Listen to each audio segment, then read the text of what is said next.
Hey, who wants to watch a Republican realize that serious people don't take him seriously? This is a revelation I think all people need to have. Serious people don't take Republicans seriously. Another way to put it is serious people don't trust Republicans. Because Republicans are unworthy of trust, just based on the record.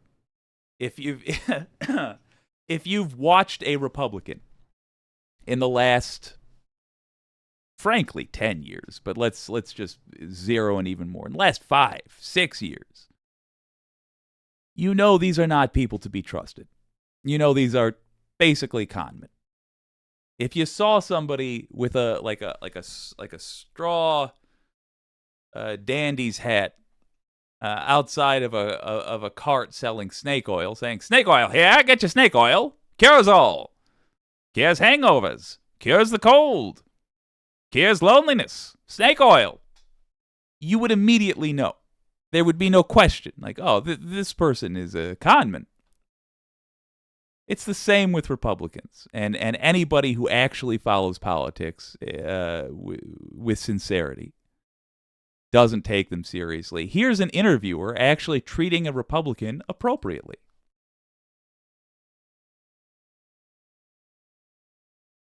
But according to your state constitution, you would need to go to court. What do you think would be your strongest argument? No, not at all. Not at all. Your state constitution actually states that the Secretary of State lacks authority to assess qualifications of a candidate to determine whether to place a candidate's name on a primary ballot. That's according to section 115.387 of your state constitution. Sir. So for context, that's the Missouri Attorney General. And what they're trying to do is a tit for tat. We're kicking Biden off the ballot because in another state, Colorado in this case, they kicked Trump off the ballot. And from the perspective of a Republican, which is to say a clown, it makes sense to just try to do the same thing to their political opponents. Oh, consequences for one of our actions were actually experienced by us. And so the only logical thing to do is to have the consequences for our actions applied to our opponents as well. For our actions, for our misdeeds.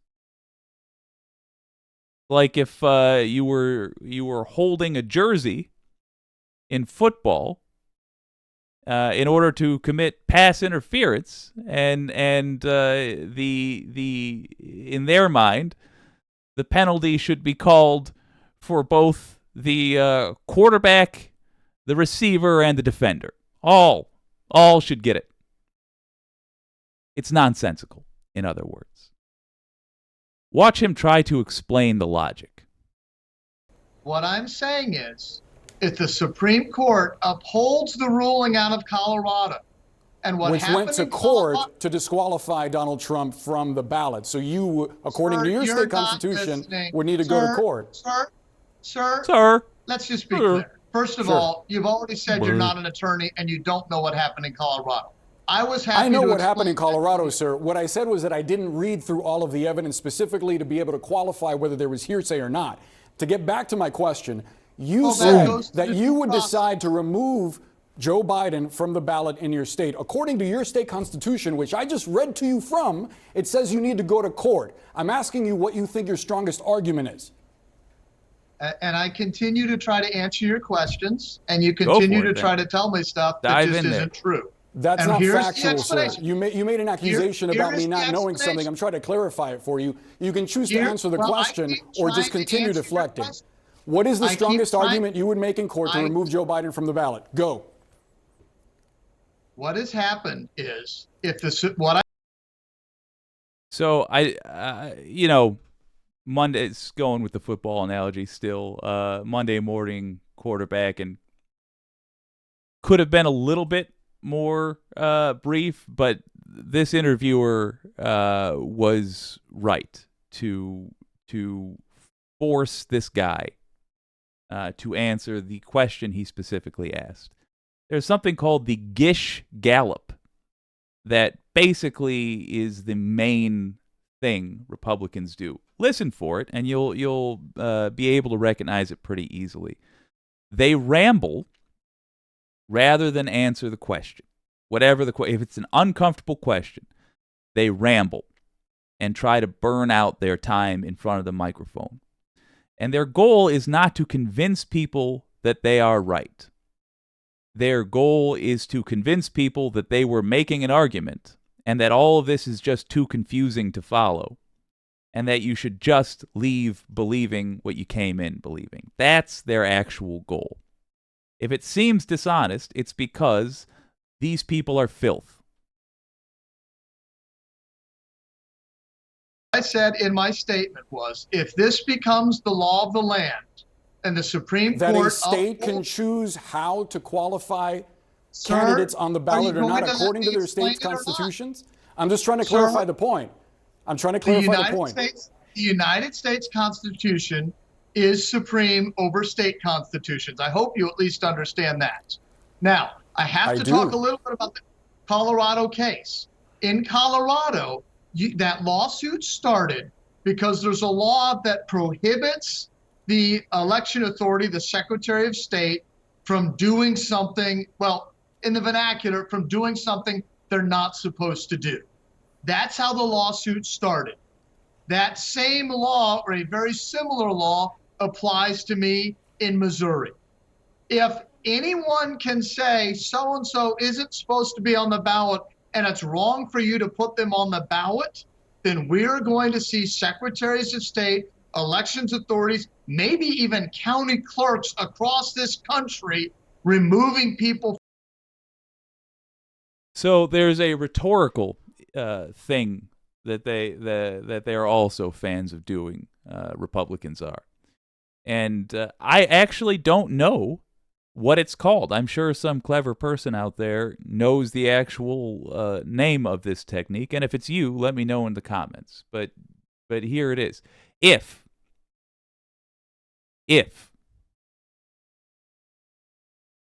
a Republican goes up and stands in line somewhere, and I cut in front of them, and they say, "Hey, I was in front of you." And I say, well, if we're just saying that it doesn't, but you can just declare where you were in line, then I say I'm at the front of the line. If that's what we're saying, then I'm at the front of the line. It's not what we're saying. In that hypothetical, I cut in front of them. And they simply pointed that out. Then I took what they said and I said, well, if wrong interpretation of what they said, then I'm just going to blank, blank, blank, blank, blank.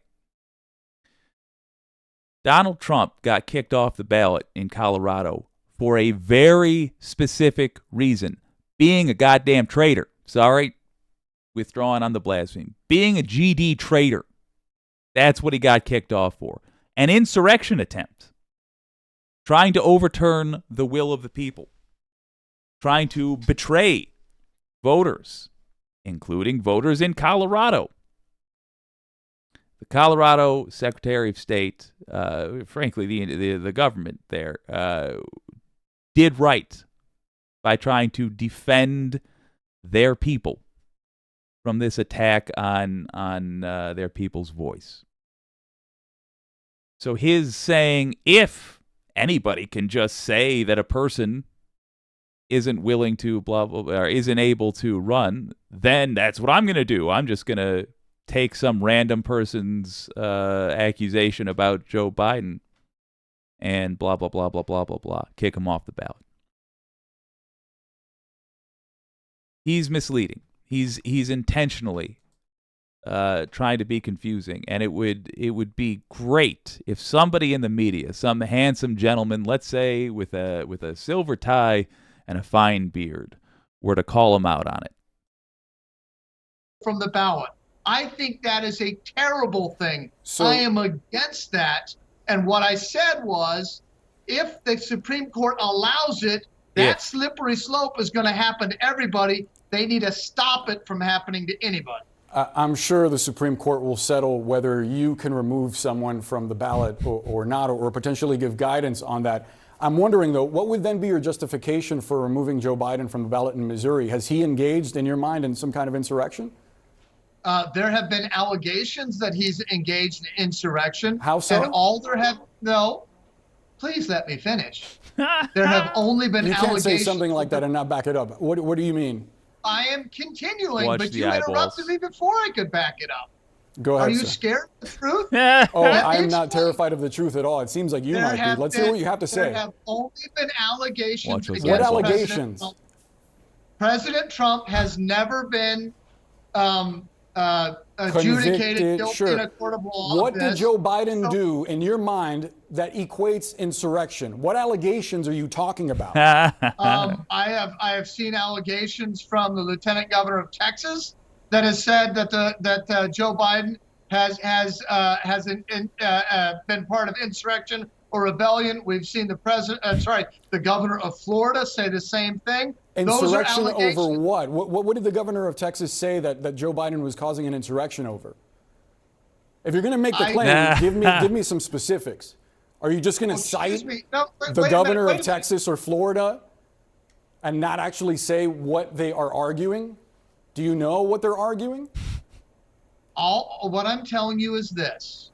They made allegations, and all it took for former President Trump to be taken off the ballot in Colorado and in Maine were allegations. We should not be a country that removes people from the ballot based on allegations. I think you can agree with that. I think it depends to a degree. Oh, so your guy can be removed from the ballot. My guy, Joe Biden is not my guy. You don't know who my guy is. The point is, sir, the point is that it's not clear whether the 14th Amendment is self-executing or not. In other words, it doesn't matter to a court at that point whether there was a conviction of Donald Trump for insurrection or not. That is a debate. But just to be clear, there is a serious legal conversation to be had about whether or not, as he says, the 14th Amendment is self-executing. Meaning whether or not you need a court to affirm that a person engaged in an insurrection, for example. This Missouri AG is not engaging in that conversation. They're doing their best to distract from it because he's filth. Debate for the Supreme Court to have. He's committed insurrection if there's not a conviction? A judge decided so in Colorado. Boom. But it wasn't a judge in Maine. It was just the Secretary of State. Because that's the way the Constitution in Maine is laid out, sir. The Constitution in Maine gives the Secretary of State the ability to decide whether or not someone has violated. As part of a process, yes, someone can make the claim that someone shouldn't be on a ballot, that something they did disqualifies them. The Secretary of State is the first layer in a legal process of deciding whether that person belongs on a ballot or not. It's in Maine state constitution. I think you should probably read it, sir, before you make claims about the Maine Secretary of State and their process. We got to leave the conversation there, but I very much appreciate your time. You're welcome back anytime, sir. Why? I guess to make a fool of himself. Serious people don't take Republicans seriously. Serious people do not trust Republicans. That's what you can do about this. We don't need to convince people that follow this closely. If people follow this stuff closely and they're on the side of the Republicans, they are choosing to be deluded. They've made that choice, and that's a separate conversation to have. Why have you chosen to believe lies? Why do you know you listen to only propaganda? You know you don't believe the things you say you believe. So we must delve down into why you are choosing to build a dark and evil alternate reality. That's a separate conversation, but that's frankly not the average person in America.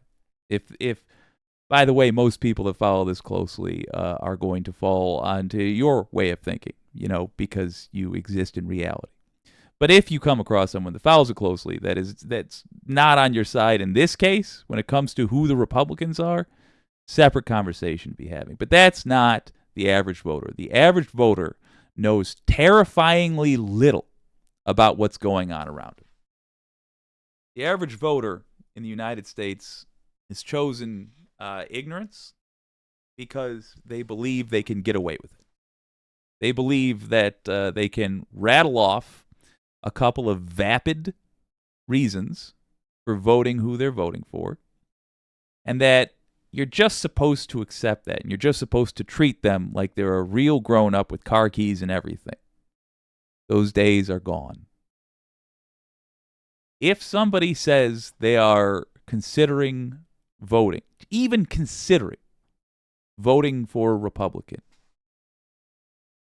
make sure they hear this phrase. Preach this phrase. Serious people don't trust Republicans. Swing voters are only on the fence because they don't understand the broad strokes of who the choices are. So make it clear. Republicans are greedy traitors with no intention of making anyone's life better. Anyone who doesn't know this does not understand U.S. politics and should be treated as though they don't understand U.S. politics. Be very simple with them. Okay, you just said you're thinking you're going to vote Republican. Obviously, you don't know who these people are. Obviously, you don't realize they are traitors. If there is any doubt in your mind, stop watching Fox News, which lost a $1 billion lawsuit to Dominion for lying about the very things you believe right now. If there's any question in your mind as to whether or not you should vote for Republicans, what you've told me just now is that you have no idea what's going on. And so I'll just tell you this. Serious people, people you'd trust to do anything, hold on to your wallet for 5 minutes, drive your kids to a soccer practice. Serious people, they don't even consider Republicans. Republicans are a bunch of con artists. That's all. At best, that's all they are. In the most generous light, that's all they are. They also happen to be, and I say this to the hypothetical person and also to you, the audience, with the utmost sincerity, a bunch of damn traitors. Don't consider voting for traitors. Serious people don't do that.